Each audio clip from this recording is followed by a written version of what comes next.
All I got there is, because you dropped out there, is I made an arse of that. I had no idea what you were talking about there at all, that was honestly. a fucking good joke. That was a great joke. Right in my head. Sorry. I apologise. Oh, dear. Your mother sucks cocks in hell. Yeah. I hope you've seen The Exorcist there. I'm not saying that about your mod, Dave.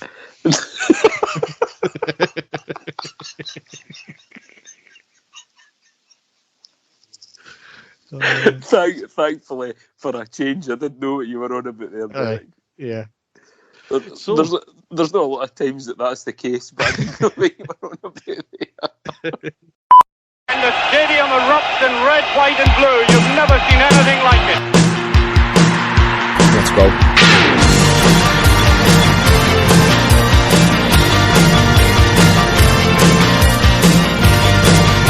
Manchester, brace yourself. Rangers are coming! Hi everyone, and welcome to the next episode of the iReady podcast. As ever, I'm your host Derek, and with me is my co-host Dave. How are you doing, Dave? I'm very well, Derek. How are you, mate? I'm not bad. I was slightly better about 5 minutes ago, but we had to scrap the intro because you don't pay attention to operational highlights, it seems. You were talking about egg and spoon races and things like that, and I was like, what the hell is he talking about here? But no, I think we'll just leave it there. Yeah, but I had a great joke all set up about Celtic's hilarious operational highlights today in their accounts, and Dave doesn't pay attention to the news or anything like that, so yeah. No. Wasted. But like me in this podcast, Dave, I'm wasted. You certainly are. I wish I was, actually. Need to put up with your crap half the time. Exactly. Yes, but thankfully we've got a bit of hilarity anyway, because the results were not the greatest. Some of the performances were iffy as well, Dave. So we've got 3 games to cover. Well, we'll need to go through it, won't we? I know, Derek. Frustrating, I think, is the word to use, especially the last 2. But like you said, we'll get into that soon enough. Yep. So we may as well batter on and go down the tunnel and onto the pitch.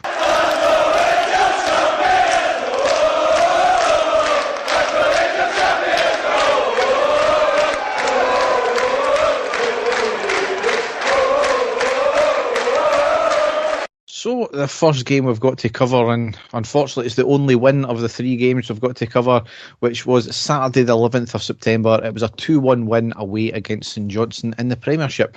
So, as I said in the post-match, there was obviously the pre-match build-up, all the videos, a pre-recorded video of Michael Beale saying that these 3 points are as important as the Old Firm 3 points.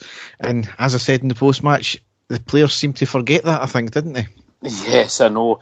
I had a bad feeling about this game, actually, Derek. I knew it was going to be a tough one, especially away from home.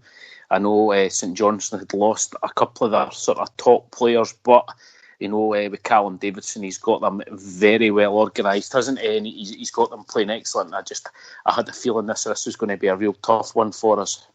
I mean, saying that though, they had lost their 2 key players during the window as well, so you would have thought, yeah, they're I wouldn't say something to worry about, but the 2 best players are out, so we've got more than enough talent to run over the top of them, you would have thought, but it never really worked out that way. No. Like I said, I'm going to give the manager a bit of credit. I do think he's a good manager for them. He's got, like I just said, they're really well organised, a hard team to beat, and we saw them with a great season last season, winning the 2 cups. So I knew they were going to be up for it regardless, Derek. So the win was vital in my opinion, because it was games like that could potentially be sort of stumbling blocks for us. So it was just vital that we got the 3 points, and thankfully we did in the end, but I'll let you get into it. Yes, certainly we're a wee break obviously with the international fixtures there, but we made 3 changes from the Old Firm game. We lined up McLaughlin, Tavernier, Balogun, Helander, Bassey, Davis, Aribo, Kamara, Kent, Roof and Morelos. On the subs bench we have McGregor, Lundstrom, Simpson, Wright, Sakala, Barisic and Arfield. This chopping and changing of the keepers, Dave, it's a strange one to me. I know, I'm not quite sure what the reasoning is, Derek. I know last season McLaughlin was in for a few games, but it was, for genuine reasons. It was because McGregor was out, but it doesn't seem to be anything like that at all. I don't know, Derek. I mean, I wouldn't like to think that the manager's thinking of the future, and slowly bedding McLaughlin into the team when we know how good McGregor is. It's a bit of a strange one for me as well. It's not that as well as the organisation comes a lot of the time from the keeper. So we've had a lot of defensive errors this year so far. Is that maybe a problem? That the fact that the organisation part of it is floundering because we keep chopping and changing keepers? It could well be. It must be difficult for the centre halves as well in there when they've got somebody different behind them. I realise that they've got them in training every day, but as you say, consistency is key, and especially if you've got the same goalkeeper playing week in, week out, it's it does give a bit of consistency at the back. So it's a strange one for me as well. Yep, so need to wait and see how that goes over the next few weeks. But the first half, overall, it was very poor by your standards, and it was really a nothing game. Our passing and crossing have been woeful at times. There's a lack of movement up front and a lack of overall pace. Where have we heard this before? Yeah. Granted, St Johnstone were playing compact and defensive and hitting on the break, but it was easily broken down. Our best chance, if you can call it that, was on the 36th minute when Aribo got the ball outside the box on the right, squares it to Roof in the middle, who controls it, shifts it to the other side and hits a shot which forces the keeper into a decent save and out for the corner. Yeah. St Johnstone never really had any chances to speak of, but on the 10th minute there was a wee bit of maybe fortune in some respects, but there was a long ball down the left for St Johnstone. McLaughlin comes charging out of his box and clearly takes out O'Halloran. It was a yellow card and a free kick. Correct decision, but well done McLaughlin for taking him out in the first place. One of your favourite players there, Derek. I think it's many Rangers fans' favourite player. But certainly that ball would make us come a cropper later on in the game, though. So that was it was early signs that we could be got at that way. In the first half, too many anonymous players. We were looking for a lot more in the second half, a lot more pace and a lot more urgency. It's been a feature again, the same style of play. We keep passing into the wing, trying to cross to nobody, lack of shots. Too many key players, I would say, have been lacking this season so far. It's Derek. It was something that I was going to touch on later on. We're looking for at least one person, one wee spark, weren't we? In the team, we were looking just for one bit of magic that could maybe unlock something. But at that point, really frustrating. Again, I think I'm going to use that word a lot in this podcast. Everything was frustrating about the play, and you thought to yourself, surely there's one person that can unlock here, can maybe beat a man and get a shot away and all that. But it was just becoming really stagnant all the time, wasn't it? We'd get so far and then it would just stop. As you say, I don't know what it is. It can't be confidence, surely, because we are still, up the top. We'd just beaten Celtic a few weeks before that, and we really thought that the team would have been coming out and really going for it, didn't we? And it just wasn't to be. I mean, not in the first half, anyway. No, I mean it's not. I don't think it's a case of teams have worked out how to play against us, because we've came up against this in the last 3 years where teams would play very defensive, they would play very compact, and as much as it's negative football, you could argue, it's our job to break that down. And I think when we play with a lot of pace and we go at them and have shots, then that's when we have the better of the play and more chances. But too often we seem to not be doing that, which is as you said, the frustrating thing. So into the second half, it started off pretty much like the first half finished off. Lethargic, not really moving, and then we came a cropper on the 50th minute where O'Halloran made it 1-0 to St Johnstone. With a long ball down the left to O'Halloran, he drifted in to find the ball, one touch to control it, cuts inside, Helander slips in the box at the opportune time, and a shot into the back of the net. A slip can happen, that's just one of these things. But no, I understand, The whole play, it was a simple ball down there. We had been warned about it in the first half already. To be fair to O'Halloran, he done well. It was a great finish. It just had to be him though, didn't it? As you say, through gritted teeth. Yeah, it was. It was unfortunate, the slip by Helander. We all know how steady that he is. So it was one of these things, as you say, fair play, good finish by him. But exactly like you said, Derek, we'd had that early warning in the first half where he'd managed to get in, so you think we would have at least tried to stop the ball from coming in, but it wasn't to be, and we thought to ourselves, here we go again. Just a poor goal to lose. Yep. However, 7 minutes later, those 3 words you love to hear: penalty to Rangers. Kent on the ball in the box. It was a lunge by the defender and takes Kent out. Clear penalty. You can't have any arguments about it. No, definitely not. Not 100%. Some people did though, but that's another story. And on the 58th minute, up steps Roof. Quite an interesting one there. Tavernier, I think, had missed his last 3 out of 4 or something like that. Roof clearly was wanting to take the penalty. He sends it right down the middle. Keeper dives to his left, and it was a goal. Brilliant. Yep, excellent. Yeah, and a great time to get back in. Still plenty of time for us to go out and hopefully get the winner, Derek. Yep. After the penalty went in, as Roof was celebrating, there was a bit of afters with 4 yellow cards given, 1 to Roof, Morelos and 2 St Johnstone players, really all over a celebration. The St Johnstone player went to ground like he was a dying swan. I think it was Liam Craig.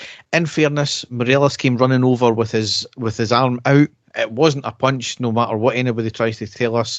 It wasn't a punch, but Morelos putting himself in that position again. Yeah. Roof, the innocent bystander. In fairness, though, to Willie Collum, he got the yellow card out early, and he gave probably the best decision all round. He gave himself time to think, which is something he doesn't normally do, and he gave all 4 players a yellow card. So in that respect, he handled the situation very well there. I'll not say anymore. You know that Willie Collum isn't my favourite person in the whole world, Derek. So I'll just agree with that one. I'll no say anymore. Shortly after that, Tavernier had a shot just over the bar. Then after that, Morelos had a shot at the edge of the box. It forces a good save for the keeper. Kent had a shot no long after that as well, just over the bar. So this is the thing that angered me, is going a goal down forced us to come out our shell and play more. Why couldn't we have just done that for minute 1, get the game more or less killed off, and we'll get into that in the Motherwell game. But, it frustrates me that we have to go a goal down to actually start playing. And I think that's maybe the big sort of shock for us this season, Derek, because last season that's exactly what we were doing. We were going for the jugular early, and the vast majority of the games we were getting the goals early on, which was excellent. And it can mean that the team, that there wasn't as much pressure on them, and they could play sort of a lot more free-flowing football and control the game from start to finish. But it's not been like that this season, has it? We've really struggled for creating goals and keeping the lead that we've got, which has been really, again, I'm going to say the word again, bumming frustrating. So it's not the best, but as I say, thankfully, as you're about to get into, we managed to get the victory in the end. Yeah.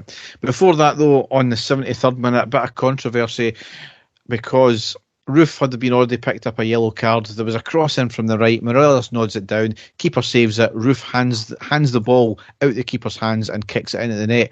Very, very lucky for me, because he could have had a second yellow card for that, but it was ruled offside just beforehand as well. Yep. So I don't know what he was thinking about there. Maybe just in reaction sometimes, but possibly. It's the keeper that's got the ball in his hands. It's no other player. So very worrying moment though on the 77th minute as Helander came off with a knee injury, came off in a stretcher, and Simpson came on. And I think the prognosis isn't looking too good. I think it's a few months he's potentially going to be out for. A huge blow for us, Derek. A massive blow for us, because as you know, I think Helander's a phenomenal defender, and his partnership with Golson's by far the best defensive pairing that we've got. And I think we're really short at the back. You know that we know that Balogun can come in and do a job there, but apart from that, I've not got a lot of faith in Simpson, which we'll get on to when the game coming up. Just from the other day, we'll speak about that later. But it's a big blow for us, I think. Yeah. Just after that, Morelos off and Sakala on, and fortunately a minute later we went 2-1 up on the 79th minute with Tavernier with an absolute stunner. Yep. The ball moved from left to right. Tavernier gets the ball just outside the box at the corner of the box. He looks up, sees the keeper off his line and shoots. The ball goes up, it dips into the back of the net just at the last minute. It was very much like his free kick against Dundee United last season, only an open play this time. What a peach of a goal. Sensational, Derek. an even more difficult feat, in my opinion, than the free kick. With the free kick, he had time to think about what he was actually doing and to steady himself there. It was just total instinct, just absolutely phenomenal skill, and what a goal to win the game. A goal worthy of winning any game. We know that that's what Tav can do. We know that he's capable of doing these things, and it was just absolutely sensational. What a goal. Yep, and certainly a worthy winner of the game as well. So that's how the game finished out. So certainly delighted with the win, not delighted with the way it ended up transpiring, how it happened, but you're going to get games throughout a season. But, I mean, they do say winning and not playing well is the mark of champions. Yes. But that's a great and a one-off, or maybe 2 or 3 games throughout a season. We've had it largely in every game this season so far, haven't we? It's not been the greatest. No, start. it's not, and we keep saying to ourselves, Derek, we're winning and we're not playing well, so it can only get better. What's it going to be like when we're actually playing well and hammering teams? But we've still to see that, Derek. We've still to see us actually playing well. We're not playing well at all. We are in spells, but not, the dominant force that we were last season. We've never seen a 90 minutes yet. Definitely not, no. Oh, that's the frustrating thing. And yep.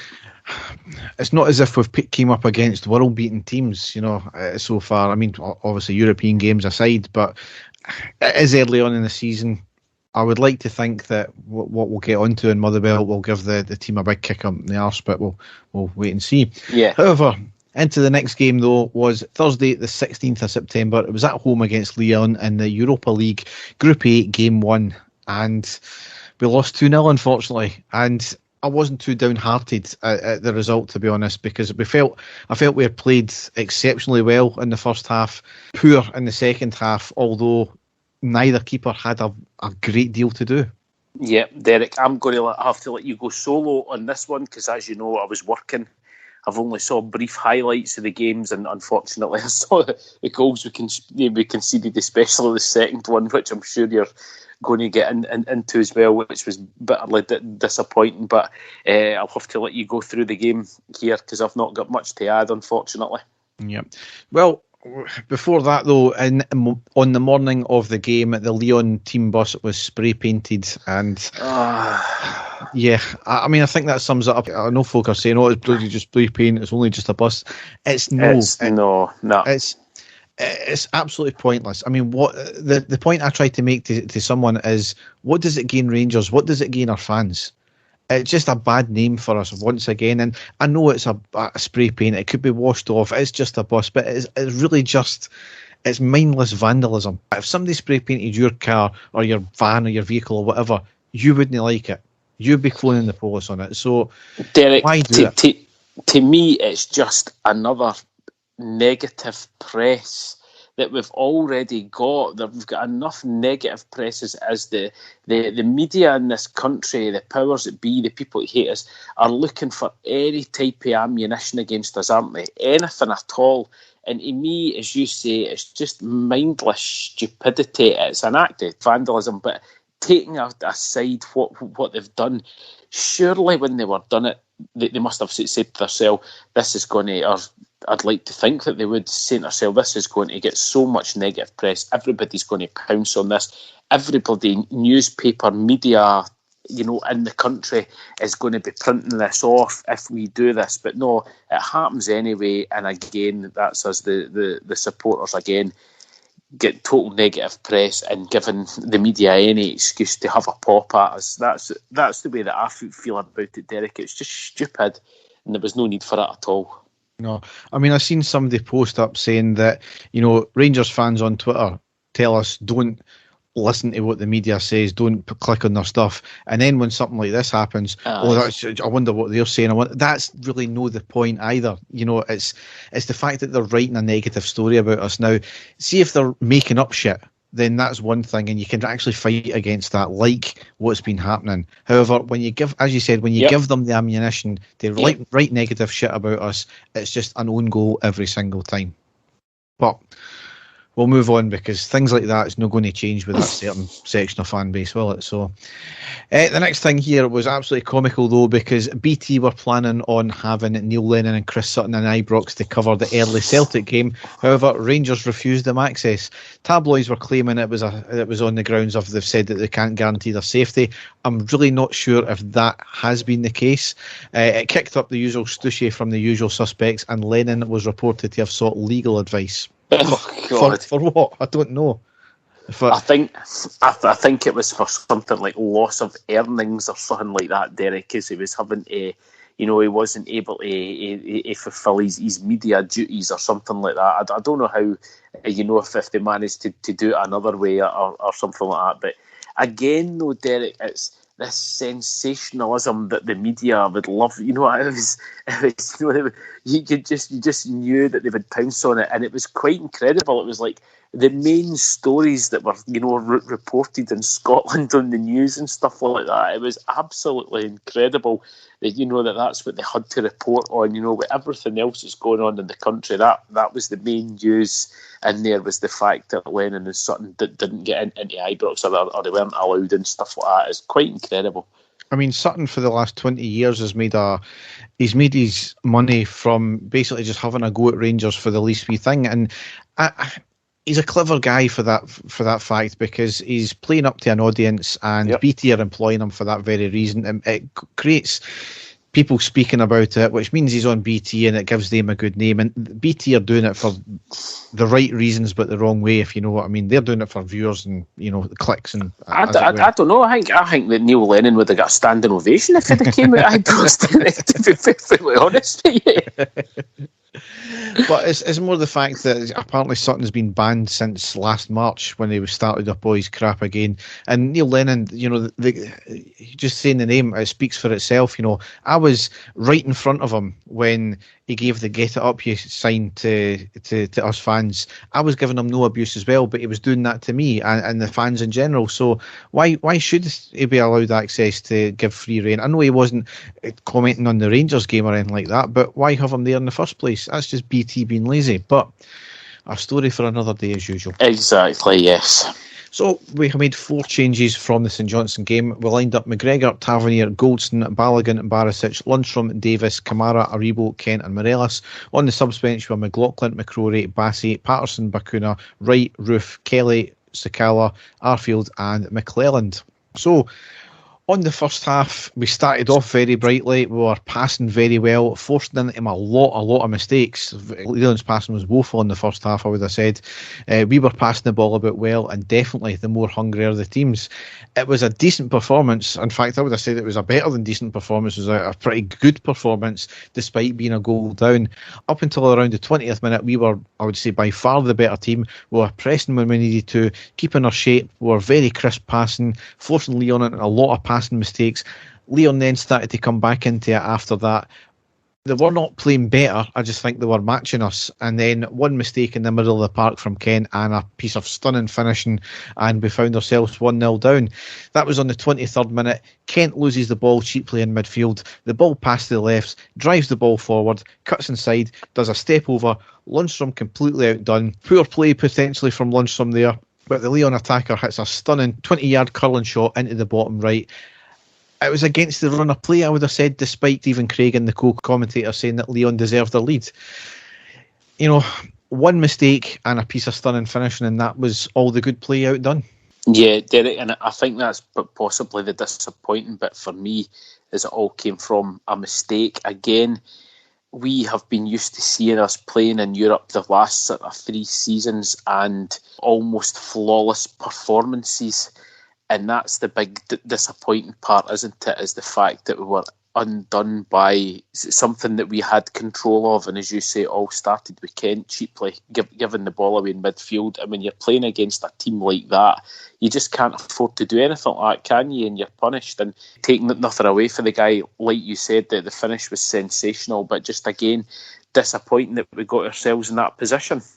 Yeah, I mean, the mistake's one thing, but once again, down that left side where we've really suffered. And I don't know that you've seen in the St Johnstone game a couple of times where penetrated down that side and one of them was a goal. So it's certainly a thing to work on. And again, does this lead back into the fact, well, down that left side, Tavernier's meant to be there, and a lot's been said about his defensive play. He was more than good given our defensive record last year.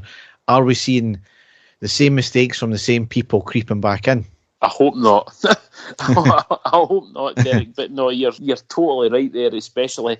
And I think that people are possibly, the better teams are targeting us. They can see defensively that is the sort of weak point, and the team is going down that side, and that's where we're getting punished. Yeah. So Lyon played after that with more confidence, as you would expect. Ironically, we started to get into the game a wee bit more in terms of having chances. Our best chance came on the 29th minute with a Rebo in the box on the right, hits a shot, forcing the keeper into a good save. I would say overall in the first half, largely happy with the performance. We need to remember that they were a Champions League team. Yeah. I think they made the semi-finals, was it last year or the year before? Yep. They're worth over £100 million.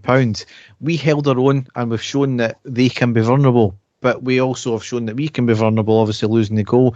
We needed to get in their face a wee bit more direct, and then we could have got something from it. However, the second half was pretty poor, I would have said. Yeah. Lyon largely dominated possession and the play, and their strength and skill shone through. And we just, I wouldn't say collapsed, but it was just they put into another gear, and they were largely the better team. And the game was pretty much wrapped up on the 54th minute when Lyon went 2-0 up with an OG. Davis, who lost the ball in midfield. Kent makes a good tackle initially near the edge of our box. He then tries to shield the ball, but only puts it into their attacker, who puts it onto another attacker in the box on the right. He has a shot. It was a fantastic save by McGregor. Unfortunately, it spills right to their attacker, who squares it to another attacker, who controls it, hits a shot, and a bit of a pinball where it hits our defender off the line and then off Tavernier and trickles in. A bit of a calamity. A lot of fortune, I would have said, for Lyon there, but it all stems from two silly passages of play where people lost possession needlessly. Derek, we were talking about him there, but James Tavernier, the good and the bad of James Tavernier. The good, he scores that absolute world day against St Johnstone, and then the bad of James Tavernier, where it seemed to me that the ball went in off him in slow motion. Derek, when I saw the goal, I thought, why on earth do you just stick your big toe out and clear the ball? But it seems as if he was incapable of doing so. I don't know if he was off balance when the ball got played, but it wasn't a thunderous shot that he, tried to put his foot on to stop it from going in, and it ricocheted off him.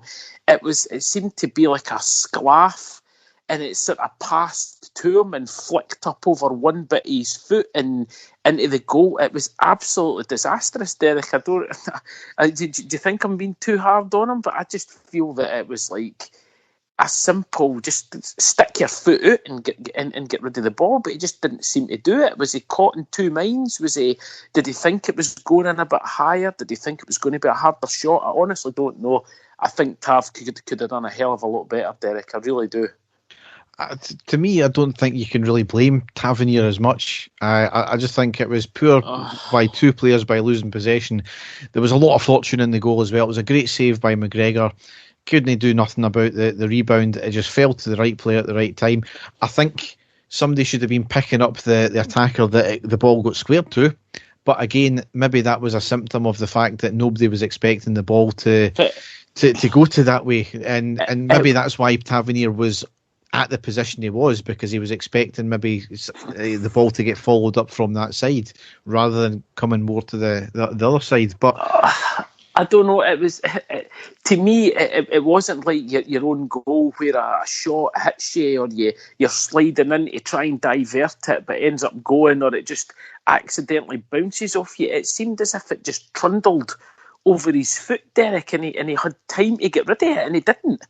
I don't know. I've watched it a few times now. I actually think it's a really embarrassing goal for us to lose from everyone. But then, eventually for Tav as well, I just think we could have done a hell of a lot better, and really, really disappointing, and just it looked calamitous in my opinion. And I just hate seeing us playing like that, Derek, for a team who were so rock solid last season and wouldn't give away goals like that. It was just a disaster, an absolute disaster.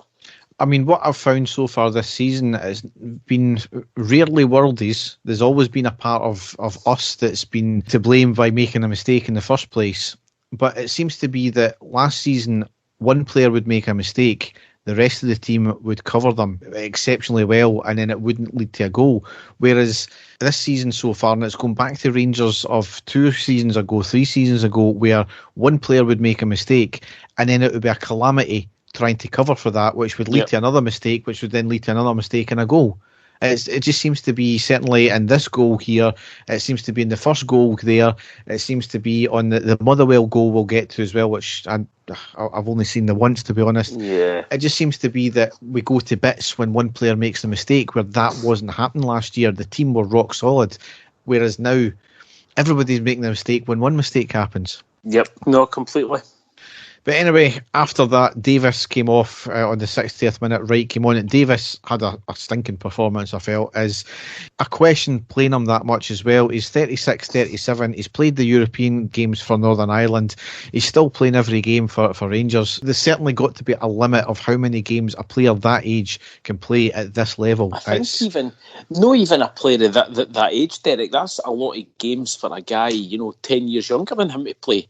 And you've been finding that Steven Gerrard's been chopping and changing players in midfield, but Davis has been the mainstay in there, so it's a lot of games for anyone. It would even be the same if it was Kamara or Arfield or Rebo or somebody like that. I think it's just, as you say, and I think a big thing as well, as you said, he's playing massive games for his country as well. It's not just us. And dare we say it, I mean, I thought in the Celtic game he was by far our best player. I thought he was absolutely outstanding. But as the season's going on, and we'll get into in the Motherwell game as well, the goal came from his poor passage of play as well, which is really uncharacteristic. And I certainly don't want him gone for the team. But maybe you're right, Derek. He's maybe needing a game out, and I don't know if that's what's going to happen tomorrow, if he'll be playing in the cup game or not. But I think he's maybe one player that's maybe needing a game out, and just to sort of rest up slightly and try and get back to I mean, he'll be completely match fit, but mentally as well as physically, it must be very demanding on him. Yeah, absolutely. Probably the best chance we had in the second half was in the 64th minute, with Tavernier with a 25-yard free kick on the left, up and over the wall, and hits the outside of the left post. Quite unlucky there. A moment of just absolute unbelievable linesmanship here. Jason Denier, that old Celtic player, dives to win a free kick while running back to the goal on the right side, and in front of the linesman who gave the foul. I mean, it couldn't be more clear that it was shocking. It was a dive. It was like in delayed reaction. He ran about 5 yards and then fell down. 69th minute, Kent came off with a hamstring injury and Roof came on. Now, this is the thing that's really pissing me off, is the fact that it was said in commentary that Kent has been playing for the last few games, at least with a niggling hamstring injury.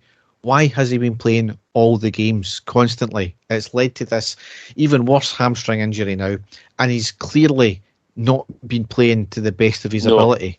He's been way, way, way off the boil this season. So if he's been playing most of this season with an injury that's limited in what he can do, as I've said before, it's been like a worse than a man down sometimes. Why the hell is he playing when we've got perfect cover there and Wright? We've had, before him getting COVID, Hadji was there. Why? I don't know. And in a way, Derek, I am slightly relieved that I found that out about him, because I think we were all really worried with the fact that, one of your best players in the last 2 seasons was suddenly completely off form and off the boil and, didn't look fit, and we were all quite worried. When it came out that was the case, we were saying to ourselves, oh, well, no wonder he's been playing like that. But as you say, when we've got players in there like Hadji that could have came in, or even playing a Rebo up front, or Scott Wright as well, who's been playing really well, you say to yourself, well, was there any need for him to play that many games to be off the boil and given but below par performances like that? And it's a puzzler, Derek, isn't it? Why that's the case? And maybe showing a wee bit that maybe our squad hasn't got the depth in it that we thought it would, especially in that position anyway.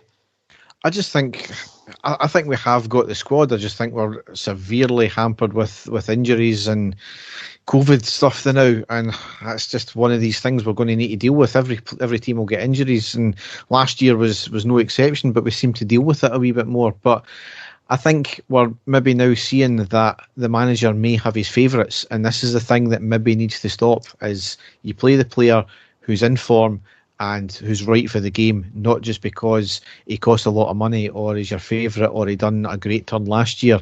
You need to play who's in form just now, and it's quite clear that he was playing with an injury and out of form. I just don't get it. Yeah. But we'll see how long he's out for. I think that's another, if it's certainly a hamstring one, that's at least 4 or 5 weeks potentially. Which is a bit of a nightmare, yep. Yeah. 74th minute, pressure from us on Lyon. Aribo gets the ball at the edge of the box. He tries to switch it rather than shoot. He lost the ball, a lunging challenge, and picks up a booking, and Morelos gets booked for dissent too. So, just fucking shoot the ball. I mean, I don't know what they're waiting for when it comes to trying to shoot the ball. He picked up a booking because he had lost the possession, and he tried his best to get it back again, and it led to a foul. Morelos, so he basically caused 2 bookings there because he just wouldn't shoot the fucking ball. My point I'm trying to make about shooting the ball is, when that Lyon player in the box got that ball, he had a few players in front of him, Tavernier and I can't remember, maybe Golson on the line as well. Do you think he tried to move it onto his right foot to try and get the perfect angle? No, he just blasted the ball out with the hope of what actually happened. It hit off a couple of players into the back of the net like a game of pinball. It doesn't matter how the ball goes in the back of the net. It just needs to go in the back of the net. So if you blast it against them and it doesn't go anywhere, right, fine, it's a shot. But if it does go somewhere, you might get the break of the ball. And that's the thing that we're not doing this season. We're not taking our chances. We're not shooting. And strange, because if there's one player in the Rangers team who I feel is incredibly ball greedy, Derek, well, especially in the final third, and would shoot at any chance that he got, it would be Morelos. So I don't know what's happened there. As you say, they're just trying to be too intricate or something. I don't know, but it is quite worrying, Derek, at that stage. But again, they were a top team. But when you're 2-0 down like that, Derek, you should be saying to yourself, oh, so what? Let's just go for it. And quite rightly, what you say, just take a bloody pop at goal. Yep. So we had a couple of other chances after that. Sakala came on for Aribo just after his wee chance there, probably to stop him getting another booking, to be honest. Sakala had a good chance, but it was ruled offside as well, and that's how the game ended up. So, as I said, I'm frustrated with the way we played, because I think had we taken chances, had we not just kind of collapsed after they scored, we would have been certainly at least in for a draw, I would have said, if we could have kept it there. But we allowed ourselves to fall into that trap, a few mistakes, and then that's it. But we've got to caveat that with they are the top ranked sides in the competition so far, so we can't expect to win everything that way. No, as you say, there's that frustrating word getting used again, Derek. It's not just me that's using it. I think that's going to be that's going to be a word that we're going to use a few more times getting into the next game as well. Yeah, I mean, just on the last point on Lyon game is, I think both keepers only had about 2 or 3 saves to make each. So it's not as if we were under siege and McGregor was making save after save. Lyon, as much as they were showing the quality they had in the second half, they weren't battering down the door. So neither were we, obviously, clearly, but it's not as if they were absolutely hammering us, and that is again frustrating. So, but anyway, it led into the next game, which was Sunday the 19th of September. It was a 1-1 draw at home against Motherwell in the Premiership, and of all days, it was Flag Day. It certainly was, Derek, and fans were well up for it. It was Flag Day. We've been waiting to unfurl the League Championship flag for a long time, Derek, and everybody was well up for it. We were just a pity that the Rangers team weren't up for it, Derek, because certainly I think we started off but brightly, but again, we used the F word again, frustrating. Mm-hmm. Well, certainly, as I said, Flag Day, and it turned out to be a bit of a damp squib. It was just a case of, apart, I think we were asking everybody to be in their seats for about 2:45. It just turns out that Douglas Park raised the flag, and the flag got taken down, and that was really it. So there was no big pomp and ceremony, there was no display, there was no fireworks, and apparently the management had asked to keep celebrations to a minimum in order to focus on winning the game, which really worked out well, didn't it? So, exactly. So it was a bit of formality, and to be honest, yeah, it was great to do, but academic at the end of the day when it was six games into the season. But we made 4 changes from the Lyon game. We lined up McGregor, Tavernier, Goldson, Simpson, Barisic, Aribo, Kamara, Davis, Roof, Sakala, and Wright. On the subs bench we had McLaughlin, Lundstrom, Balogun, Morelos, Bassey, Arfield and Bacuna. Morelos was on the bench because of a tight hamstring apparently. Okay. Now, Derek, a strong bench, first of all. Very puzzling. Who we would all, 99.9% of us out there, would say if Helander is out, Goldson would be paired up with Balogun at centre half. You know, that's who we would be saying. That's who we were all looking for. That's who we would all have been a lot more comfortable with. He put in Simpson, and again, I hate singling out players, Derek, but in my opinion and everybody else's opinion that I've read, Simpson is well down in the pecking order when it comes to centre halves that we have available. So I was very puzzled about that one that Balogun was on the bench and Simpson was playing from the start. I don't know if you felt the same way or not. I think he's been much maligned, I would have said. I don't think he's been given a sustained run in the team, which I think there's been quite a few players like that, and a few of them have left as well, and a few of them are away on loan, and that's a symptom of this year as well, because I don't think we've kept the same backline for 2 games in a row yet, have we? No, but again though, this was an opportunity for that to start, and if that's the case, is Simpson going to be playing in the next game as well? You know, I find it very puzzling, because I think that the guy is a squad player at best.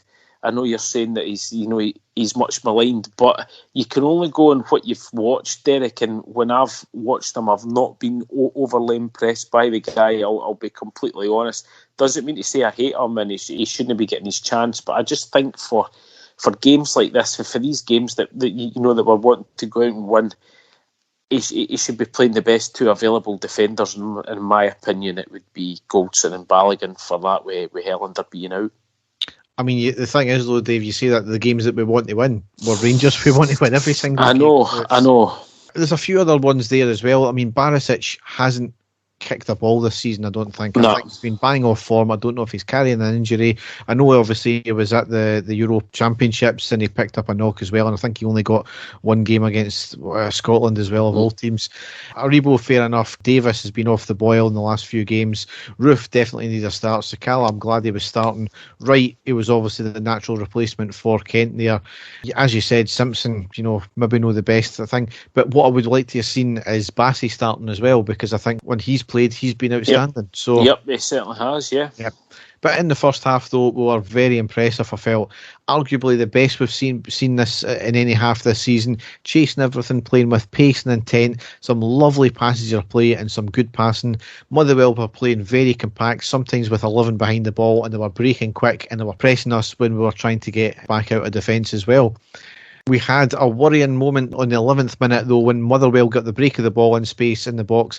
McGregor makes a good save to push the ball away. Then Goldson comes in and makes a great recovery tackle to get the ball out the box and put the attacker on his arse at the same time. So early signs that, certainly Motherwell potentially dangerous up front. Again, Derek, I'm going to single the man out, and I don't usually do that, but Simpson he was up against Tony Watt, Derek. It was him who had the chance, and he basically just walked past Simpson. Simpson got completely on the wrong side of him. Very, very easy for him just to get through into defence. And everybody is going on about the tackle for Goldson, which was excellent, but McGregor initial stop right at the feet to sort of just push the ball slightly to get him off balance, because I thought he was just going to scoop the ball into the net at that point. But then the excellent, recovering tackle from Goldson, superb, and Rangers straight on the break from there. Yes, it was a very sliding doors moment, because we quickly made the break up the park from that. Aribo gets in space on the right, just inside the box, hits a great shot, deflected off the defender, and a great save by the keeper to put out from the corner. And from that corner, we went 1-0 up with Sakala scoring. Resulting corner in from the right by Tavernier, flicked onto the head of Aribo at the near post, and Sakala pretty much on the line nods it into the back of the net for his first competitive goal for us. However, Dave, it was offside, wasn't it? I'm not caring a shit, Derek, if it's offside or not. Delighted for the wee guy with that big smile on his face. Great poacher's instinct there, Derek. Absolutely fantastic for him to get off the mark as well. And at that point, I realised that Motherwell had that one chance. But as you said, Derek, we were playing excellent at that point. We were really putting Motherwell under pressure. And I genuinely thought at that stage, getting the early goal, we would go on and get at least another 2 or 3 in the first half, because we were playing brilliant. Yeah, I mean, we played very attacking. We had quite a few chances in the game. Unfortunately, there was wasn't putting the keeper under. It was certainly making them make saves, but they were generally easy takes. But I was impressed with the way we were playing. We were attacking, we were shooting, we were trying to get into space when it was required, not when we just felt as if we had to. We were varying the play about as well. So happy at going in at 1-0. As you said, it should have been 3 or 4 at that point. No. Into the second half, Dave, I never seen much of it because I was watching it while I was travelling on a phone, and I seen I was in my mother-in-law's house as well having dinner, so I never really seen much of it. But from what I gathered, we appeared to completely drop the pace. We weren't playing with the same intensity, which led to a lack of chances, and we were failing to break them down. And then a collective mistake by a number of players led to the Motherwell equaliser. Would that be a fair summation? Yep, completely, Derek. That was it. I feel that we just completely dropped. Going into the second half, I don't know why players that we were, that were playing at a really high tempo in the first half just sort of really fell back. I don't know if I'm maybe doing Motherwell a disservice, because they did change their tactics at that point, and they were starting to hit on the break. But I just had a horrible feeling. Maybe about 10 minutes into the second half, Motherwell had a few chances to break forward, and I thought this is what we're going to get caught here, and we just didn't look our composed self at the back again. I'm not going to slag the man off again, Derek, but I just felt that every time that Motherwell were on a 1-on-1 position with Simpson, they were coming out on top. And I hate being critical of your players, Derek, but I just didn't feel comfortable with the guy playing at the back at all. It was that sort of hiding behind the cushion moment every time that somebody was bearing down on him, and I think they were targeting him at that point as well to try and get at him. And I'm sure as you're about to get into with the goal, it was just another calamitous piece of defending from us, slack back passing and failure to get a tackle in. And I'll let you get into it, Derek, but again, I was just really disappointing. Well, I was going to ask you about the goal because I've only seen it the once. Okay. So, from what I gathered, is it was an attempted back pass by Davis. I don't know why he was doing it, and Motherwell nipped in, got the ball. They kind of taken a couple of passes. Simpson was caught in no man's land. It was kind of Goldson trying to cover, and then they just hit a shot in the back of net. As far as I remember, Dave. That's exactly it. And for Davis as well, Derek, he had about 3 or 4 different options on at that point. He had no need to turn back and pass the ball back, but it was a poor ball back. I don't know if he was trying to hit the defender or play it back to the goalkeeper. I'm not sure. But the player just waltzed in, and again, Simpson flat-footed. The player was able to get by him at ease. It really was. And as you say, Goldson then stuck with 2 players to try and defend, and the ball ends up in the back of the net. Really poor defending. I'm sure Alan McGregor must have been doing his absolute nut. And, it was just that horrible way that we could sense that it was going to happen, Derek. Do you know how last season when we were winning games 1-0, everybody was saying, I'm always, really weary, but you always had it in the back of your head. Defensively, we're sound here. We might be under a bit of pressure, but we'll pull it off. I never felt like that at all. in that game, Derek. And again, it comes down to who was playing at the back for me. And again, I keep saying it, I hate singling players out, but I just don't think that we look the same at all with him playing there, and that along with poor play back by Davis and putting the defence under pressure as well. We've not been able to cope with it. Motherwell have capitalised after that, and then that was it. Just again, really, really disappointing. And the thing is, Dave, you mentioned we had a strong bench. Now, we waited 10 minutes after the goal to make any subs. It was a double quite substitution. Incredible. Yep. So what is the point? And then from what I did see is I felt Motherwell probably finished the stronger team as well. It's not that they finished the strongest team, Derek. They were quite happy to hold on to the ball, retain it, frustrate us. Again, I said it in my post-match analysis, Motherwell were time wasting, but they were quite within their right to do that. They came to Ibrox, they had survived the onslaught in the first half, they'd got themselves back into the game. Every team, doesn't matter who were playing in Scotland, would have done exactly the same thing at that stage, and we couldn't break them down. And as you quite rightly said there, Derek, absolutely criminal. Steven Gerrard has got to take some of the blame here. As soon as they equalised, Alfredo Morelos should have been on. He should have changed the attack completely to try and get us a goal. But to wait so long, with only 15 minutes left of the game, to try and get somebody to come on and change it is just far too late, Derek. It really is. Yeah. And there was an amazing stat that came out as well at the end of the game. Out of the 95 or 97 minutes or whatever it was, including injury time, the ball was out of play for 51 of those minutes. So I think this football as a whole, there's a big issue with time wasting and the fact that the clock continues on when substitutions happen or the ball's out of play for a throw-in or something like that. But that's absolutely ridiculous when you look at, I'll say value for money, would you know? But certainly I don't know if there's going to be any directives to try and sort that as in the football as a whole. I don't know if it means, doing what they do in rugby is stopping the timer, or certainly they do that in NHL or NFL as well. Yep. It would create potentially games that are maybe 2 hours long instead. They changed the rule when it comes to substitutes and stuff like that, Derek, that if you're subbed, you go off to the nearest side of the park to where you are, and that was to alleviate some of the time wasting, where before they would get the left back to come off, that's like the furthest player away from the sidelines, to waste as much time as possible. But it still goes on. But again, Derek, I'm not going to slag off Motherwell for doing that, because any team would have done the same. It was our inability to be able to get back into the game. And again, I'm putting that down to the management as much as the players, because it should have been changed straight away as soon as we lost that goal, and it wasn't. Yeah.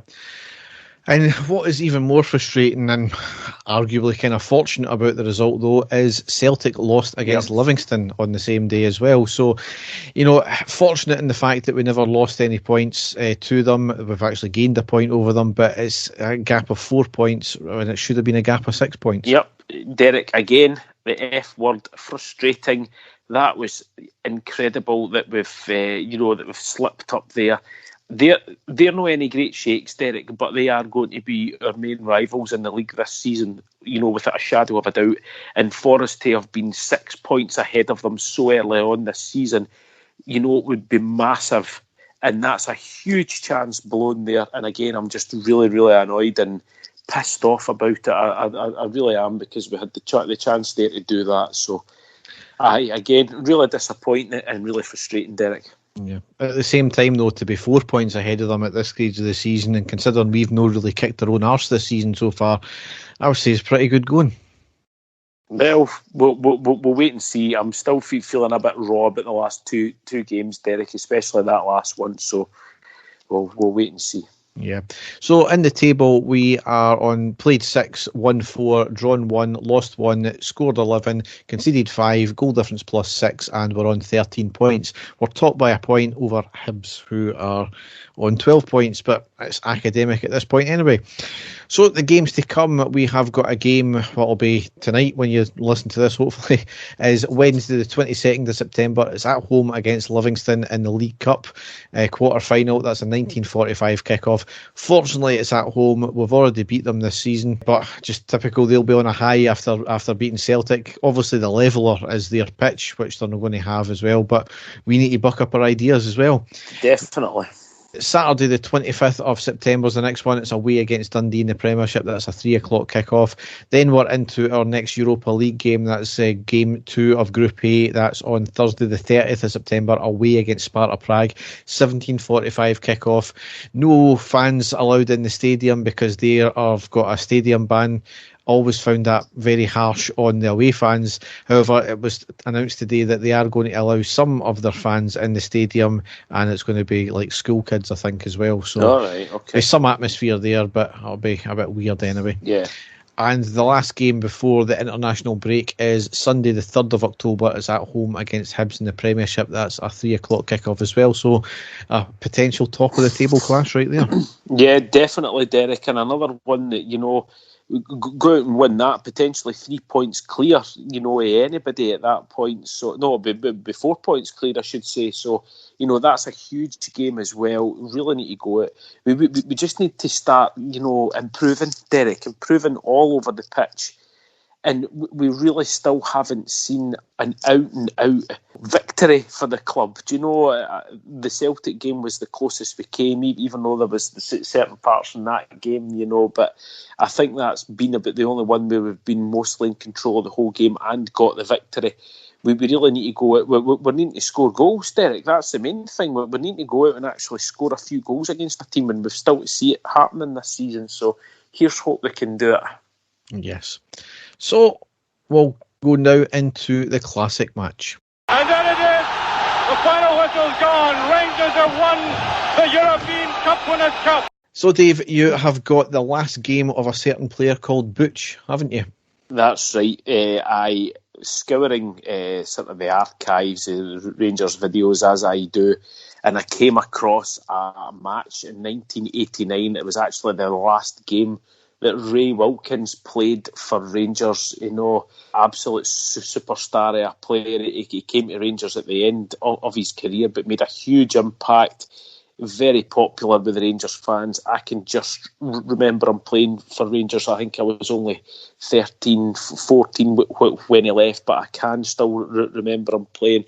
And it's strange, Derek, looking back at Scottish football then compared to now, when it came to money and teams spending money, because as I'll get into in a minute with the Dunfermline team, it's quite incredible the amount of money that they spent on players back in the day compared to how it is now. So, but anyway, the Rangers team in that day: Woods, Stevens, Monroe, Brown, Wilkins, Butcher, Trevor Stephen, Ian Ferguson, Ali McCoy, Mo Johnson and Mark Walters. So a team full of international players there. John Brown, though, having to play centre-half for Rangers that day along with Terry Butcher. The Dunfermline team, these names will not mean anything to you, Derek, but I can remember these players clearly back in the day. Dunfermline had a fantastic team. Ian Westwater in goals, Wilson, Rugve, Norrie McCarthy, who was their captain, Tierney, Sharp, Smith, Rafferty, Jack, George O'Boyle, and Hungarian internationalist, a player called Istvan Kozma, Derek. Now, Dunfermline paid £500,000 for this guy back in 1989. Now, no disrespect to Dunfermline, but the whole Dunfermline team at the moment probably isn't worth £500,000. It shows you how far Scottish football has fallen as a whole in the last 20 odd years. The fact that Dunfermline could spend that amount of money on one player when they were in the Premier League compared to how things are now. There's no club outside Rangers and Celtic could spend that amount of money on a player, Derek. So it's quite incredible. But anyway, it was looking back at Ibrox, it was before the stadium was transformed into all blue, going back to the old multicoloured Ibrox. I always love going back and looking and seeing the stadium like that. Rangers really got off to a flying start with an early chance. A free kick to Rangers on the left wing. Trevor Stephen into the put the ball into the box. Terry Butcher with the header, but a soft one by his standard straight into Westwater's hand. And then Rangers really content keeping the ball in the early stages of the game. After that, Dunfermline really not getting out of their own half. Rangers spraying the ball back and forward with Ray Wilkins being the centrepiece in midfield for Rangers. He was determined to go out with a bang in his final game, Derek, and then on the 14th minute it was him who produced a bit of magic. Absolute sensational. Here's Wilkins. That's meant for Johnston. And he's done it! Oh, what a superb goal! That was a magnificent pass from Wilkins, it really was. He looked up, trying to find somebody. It really was superb. Watch it. It went all the way through. Johnson onside, brought it down. Never an easy chance, but he made it look so. Rangers are 1 up and 14 minutes gone. He gets the ball just inside his own half, and inside the Dunfermline half, I should say. He just has a quick look up, spots Mo Johnson making a run, and just puts this fantastic chip pass straight onto the feet of Mo Johnson. He never even had to move, right in front of him, and he took one touch into the box, Mo Johnson, and fired the ball low past Ian Westwater into the goal. Absolutely sensational. Great play by Mo Johnson, great finish, but what a pass by Ray Wilkins. That's what we all knew that he could do. And then the first real chance for Dunfermline after that high ball into the Rangers box. It was half cleared by John Brown, falls to Cosma on the volley, but thankfully straight at Woods to keep it still 1-0 to Rangers. And then a wee bit of controversy. Ian Ferguson actually scored a goal, but it was disallowed quite harshly. Mark Walters on the left wing, great cross into the box to Ian Ferguson. He took control, that volleyed it into the net, but the referee had said that he actually touched his hand in the way and thought he was really unlucky there, but still only 1-0 to Rangers. Then the next chance, a low shot at the edge of the box by Terry Butcher of all people. It was a powder puff shot by Butcher and it was straight into the hand of the goalkeeper. But then Rangers made it 2-0 thankfully. Ferguson.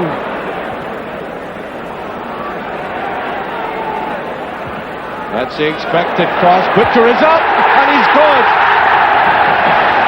Well, he deserved it for that little run that was not the position we normally see him in. And it all worked out eventually. Watch the way he came in for it. Impeccable timing, but a lot of determination as well. Not quick. And I think Mrs. Butcher will demand that he shave before he gets home tonight. It was Mark Walters. He beats his man at the edge of the box. He feeds Terry Butcher of all people in the left wing. He puts a high cross into the back post. It's headed away onto the right wing, picked up by Gary Stevens, who then spots Butcher, who'd been on the left wing. He continues into the middle of the box, and Stevens puts in a fantastic cross. Butcher up higher than everybody else, heads it past Westwater to make it 2-0 to Rangers. Excellent header there, and that's what we were expecting for somebody like Terry Butcher. And then a wee chance for Dunfermline on the right-hand side of the box, falls for George O'Boyle, the Northern Ireland internationalist. He takes a slight touch by Stevens that put him off, hits the ball, thankfully straight back at Chris Woods, and that's where the first half comes to an end. And into the second half, though, it was the Ray Wilkins show in the middle of the park. He was just controlling everything that was going. Everything was coming through him, and almost scored a wonder goal when he tried a incredible chip for the edge of the box, which the goalkeeper was sprawling just over the bar. Really, really unlucky there. And then after that, Derek, probably my 3 words in the whole of the English language: penalty to Rangers, where Mark Walters pushed down inside the box. Fans were screaming and shouting for Ray Wilkins to take it, but he handed the ball to Mo Johnson, who stepped up and blasted it, unfortunately, over the bar, which still made it 2-0 to Rangers. So the fans going absolutely mental that it wasn't given to Ray Wilkins at that point. But then Mother Nature, Derek, because the fog then started pouring into Ibrox and made the visibility really poor. The game was still able to play though, and then another wee chance. Stuart Monroe, he put a great ball through to Ali McCoist. He hits the first time shot just past the post, really unlucky there. And then Dunfermline with Cosma, he wins the ball on the right wing, low cross to O'Boyle, but scooped up at the feet by Chris Woods. Really, really unlucky there by Dunfermline, but a great save by Chris Woods. Then the next chance was Mark Walters, but he's back to goal, twists and turns, completely takes his man out of the game. Great ball to Trevor Stephen in the left wing. He puts a great cross back into Mark Walters, who continued his run. And, strange for Mark Walters for the header, but he had a header just past the post. It would have been sensational. Really unlucky there. Rangers really going for it, trying to get that third goal. Another chance for Mo Johnson. Low cross from the right wing. Snapshot by Mo Johnson. Again, though, straight at Westwater. The fog even thicker at this point, making it even more difficult to see, getting right to the end of the game. But thankfully, Rangers were able to round it off with a third goal right at the end of the game.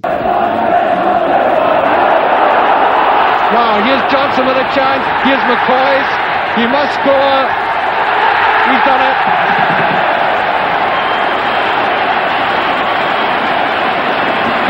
Greeting the supporters, and hasn't he enjoyed that one? Well, that's the man who gave him it. And down the ball went. Well, McCoy certainly had the opportunity laid right on a plate by Johnson, and he took it with the greatest of ease. 3-0, and just a few seconds remaining.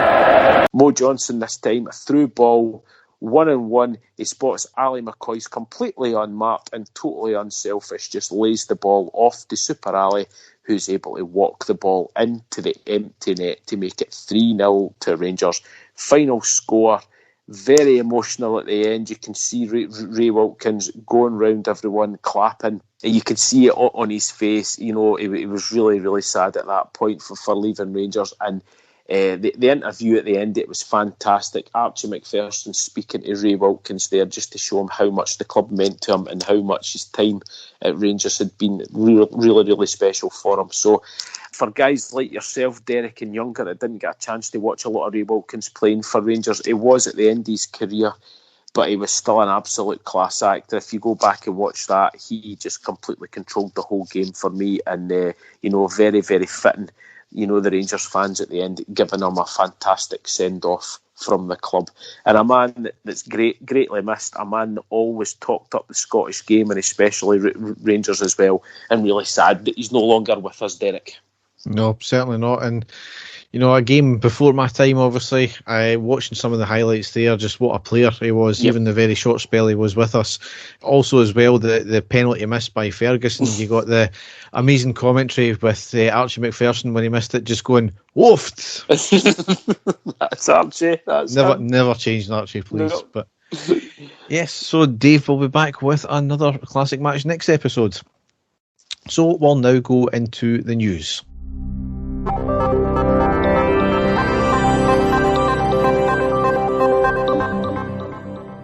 So, first thing we've got to cover here, and it's a good news story because Walter Smith attended a charity golf day with a number of other well-known footballers and sports stars, so exceptionally good to see him getting up and about again. Certainly, we don't know obviously what had happened, but he was certainly in recovery for a long time, and we don't know the obviously ins and outs of it, but it's great to see that he's back up on his feet and out in public. Absolutely brilliant, Derek. I thought exactly the same as you. Great to see him back out, especially at a big event like that, and he was looking well, so here's hoping that that's the end of all these sort of health problems that he had, and we'll be seeing more and more of them, especially back at the games and stuff like that. Yes. Next thing is Rangers finally released Inside 55. Well, sort of, because we still never seen the footage from that properly. However, Relentless, as in 55, the inside story, it was you pay a $5 for a review of the journey to 55 you pay that on RTV. Absolutely fantastic, Dave. I don't know if you've seen it. I honestly shed a tear at the end. It was emotional, it was draining, it was just amazing. No, I haven't yet, Derek. It is something that I've got to do in my watch list. I've got so many things that I've still to do, but it's definitely one that I will be getting, Derek, because I am an RTV subscriber, so I will be getting that, and I will be watching it. Looking forward to it. Yes, it's highly recommended. Yep. However, we've also announced, in collaboration with the makers of Take Us Home, Leeds United, we'll be making a 90-minute film about Rangers 72 and us winning the Cup Winners' Cup as well. So, excellent! Cannot wait to see that. That's going to be something brilliant. Yeah, fantastic. Certainly something. It was before your time, Dave. It was before my time as well. Yep. Obviously, certainly. It'll be great to see all the ins and outs and interviews with players, hopefully, as well. And definitely, yeah, that'll be excellent. Yep. Next thing here, rather bizarre, is Aberdeen, Hibs, Dundee United and Hearts. All they friends, friends. Yes. Mm-hmm. Are commissioning a holistic, independent SPFL review, leaving out Rangers and Celtic of the equation as well. Primarily, it's to find new ways of making more money for the Scottish leagues and has the backing of the SPFL. Funny that, isn't it? Somebody else doing their work for them. Exactly. We've obviously criticised the SPFL recently over their lack of ability to grow the Scottish game. Once again, this is the clubs having to do the job of the SPFL. It's absolutely pathetic from the powers that be there. But again, without us and Celtic, there is no Scottish football brand. I don't know where these clubs think they're going with this when they don't include Rangers and Celtic. The clubs and fans, and I know they call us the ugly sisters and all that kind of thing, but they need to come to terms with the fact that we only get a TV deal because of Rangers and Celtic. And you look at the percentage of games, it's probably something like 80-85% of the games that Sky broadcast, of the 48 games, are involving Rangers or Celtic. Because you've got the 4 Edinburgh derbies, and you've maybe got a very small handful of other games that are not involving Rangers and Celtic they show. The rest are all Rangers and Celtic. Completely, Derek, and it's been like that for as long as I can remember. And again, I hate being this arrogant way, but it is what the vast majority of people want to watch, not just in Scotland, but throughout the world. That's, it's games involving Rangers and Celtic that people want to see. And it's been like that for a long time. I don't know if it's, ignorant denial, for these clubs and the supporters, they think it's maybe something different, but it's not. It's, it's quite incredible that they still think like that. But as you say, I think the bigger story here is the fact that, quite rightly what you say, the incompetent powers that be that continually fuck up any chance we've got to making any real money in this country are now having to rely on, the clubs, other clubs to try and find alternative means, to try and get money back into the game. It's absolutely incredible, and incompetence at the highest level for me again. It's also funny that we offered to, pay for a review, last year or 2 years ago into the SPFL, but no, nobody wanted exactly. That. Yeah, incredible. Next thing here, I've got to give the SPFL and the SFL a wee bit of credit kind of for this bit here, but vaccine passports. The SNP government are saying that stadiums with more than 10,000 attending need the fans to have a vaccine passport. Now, the rights and wrongs of the vaccine passport in general are another debate for another podcast, but for the football point of view of it, how feasible is it? There's no infrastructure there, not enough stewards. Who keeps the data? For how long? It's slightly changed today, but it was only meant to work for the people who were vaccinated, double vaccinated in Scotland, not for anybody outside Scotland. There was a story of somebody who had their first vaccination in Scotland, had their second in England, but that wouldn't count for that. The next question was, what if 9,999 attend? What if 10,000 tickets are sold but only 9,500 turn up, which, it can happen. We sometimes get seats getting sold and nobody turns up for them. As usual, it's something that hadn't been properly thought through by the complete inept government we've got in this country. However, SPFL and SFA, to their credit, they've been pushing back on this, saying that it's feasibly not possible to do this, and they suggested spot checks should be done because it's the only workable way of doing it. So Today, what came out in the government announcement, and it's not worded very well at all, but it appears surprise. Exactly, but it appears from the announcement that it will only be spot checks that's needed. So a bit of common sense there. Again, how often are stewards going to do it? I'm not too sure. How it's getting done, I'm not too sure. As usual, the actual details that people need, and bearing in mind this comes into effect in 10 days' time. For the games or something like that. It's the 1st of October it's coming into play for this. Nobody knows then the exact details, which they should know by now. So, Scottish Government as usual. Exactly, Derek. Everything is completely confusing. Nobody can actually make their minds up for the Scottish Government to try and go in and try and hammer out a deal with the powers that be at Scottish football. We've got absolutely no hope there, have we, really? No, absolutely not. Next thing here is the Rangers B team were beaten last week by Ayr United 3-0 in the SPFL Trust Trophy. However, after being 3-0 up on the 81st minute, they subbed on 2 players who were apparently registered because they were contracted or transferred to other clubs, so they were actually ineligible. So after investigation, we have been awarded the tie 3-0. So we've actually go through to the next round and play Alloa. For me, I mean, the rules are rules, I suppose. Yes. It's not the first time that this has happened with somebody outside Rangers. It's happened with other teams where the game was null and void and awarded to the opposing team. However, the whole thing doesn't sit well with me, to be honest. The game was over. The players that came on made no material impact whatsoever in the game. So not the best way to go through, not the way Rangers want to win. Celtic are quite happy winning that way. And on that note, it's quite funny. Celtic fans were saying, they've been fielding ineligible players, unregistered players for 10 years, strip their titles and award the opposition players. Celtic fans, they say that without any irony whatsoever. They twice have benefited from that when the game's been completely over. It's only been one player and they were awarded the tie. It was the Standard Liège was one of them, was it not? Or Warsaw. It was Legia Warsaw. It's in a much bigger competition as well, Derek. But as I say, it doesn't surprise me. These things are always forgotten about when it comes to that lot. But no, I understand what you're saying, Derek. It's not the way that we want to win, but it is what the rules are. And, there's been a massive cock up there made by the powers that be at Ayr United that have allowed that to happen. So, they've really got to take their medicine there. We've been awarded that they'll be through to the next round of the cup. It's they're needing to look at it as being like a second chance for them. But I know it's not great, Derek, for the way to get through. But it's happened, and they just have to take it as just like I said, another chance for the young players there who have been playing absolutely outstanding in the Lowland League this season. So, a chance maybe for them to play a much better, team and see how they get on with that one. But a strange one as well, and a massive. I'm sure the people at Ayr United will be absolutely devastated with that one as well. Exactly.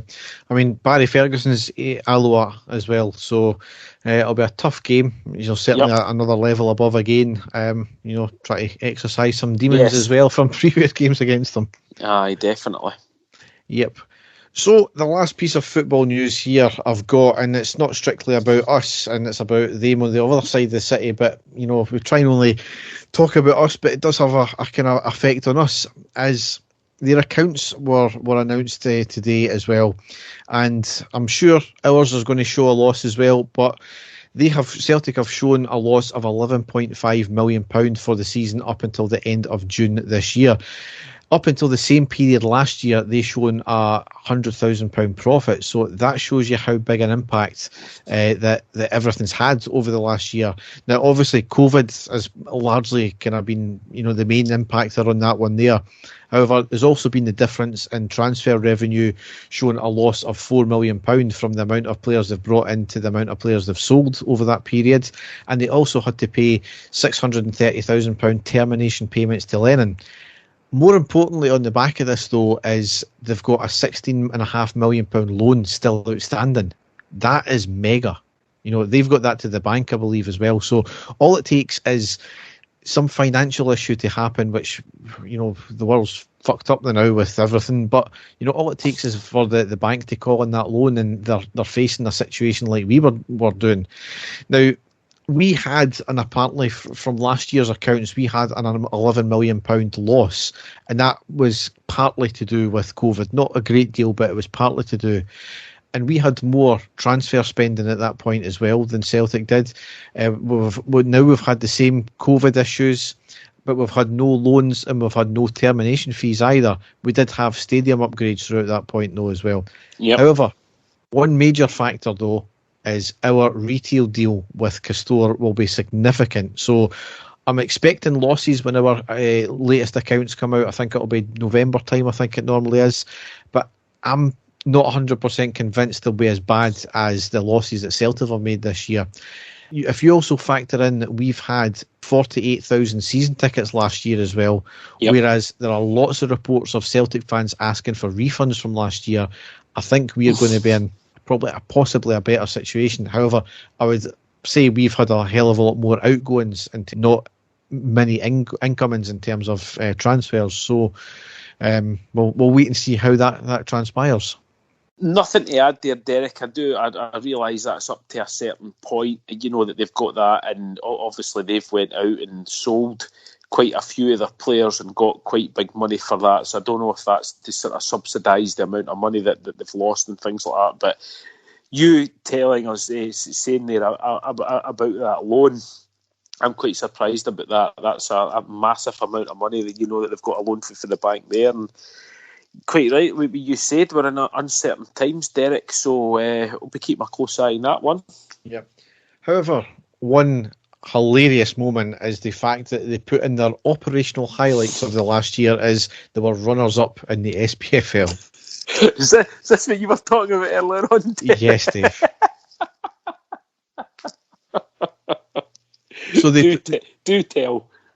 So they put certain things like, winner of the delayed 2019-2020 Scottish Cup for the fourth season in a row. And they put random trivial things like that, which it is trivial because, they're even admitting, it was delayed. It should have been done last season. So how can it be really this? So they put random stuff in like that. But the fact that they also put in they were runners-up in the league is just comical.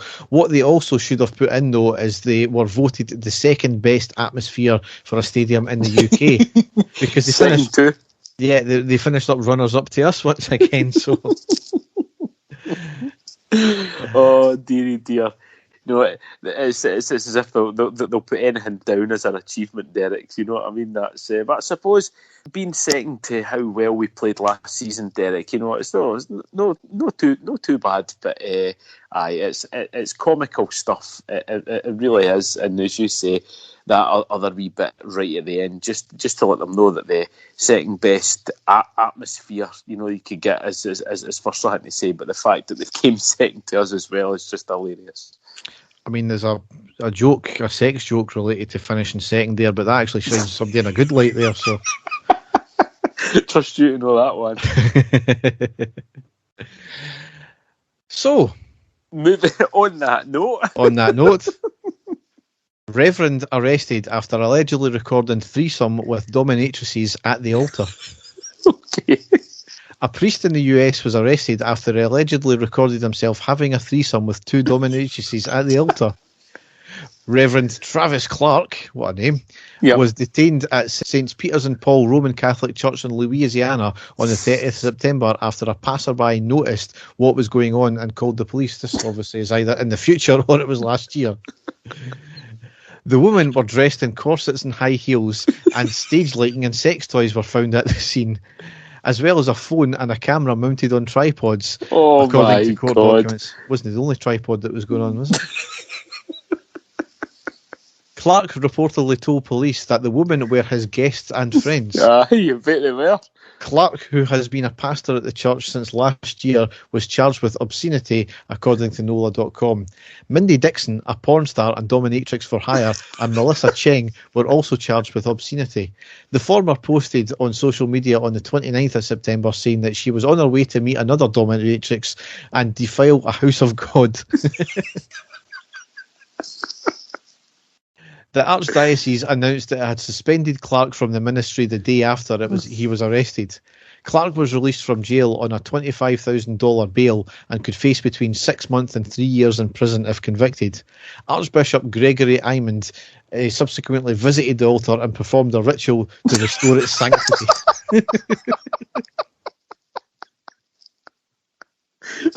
That's even funnier than the actual story.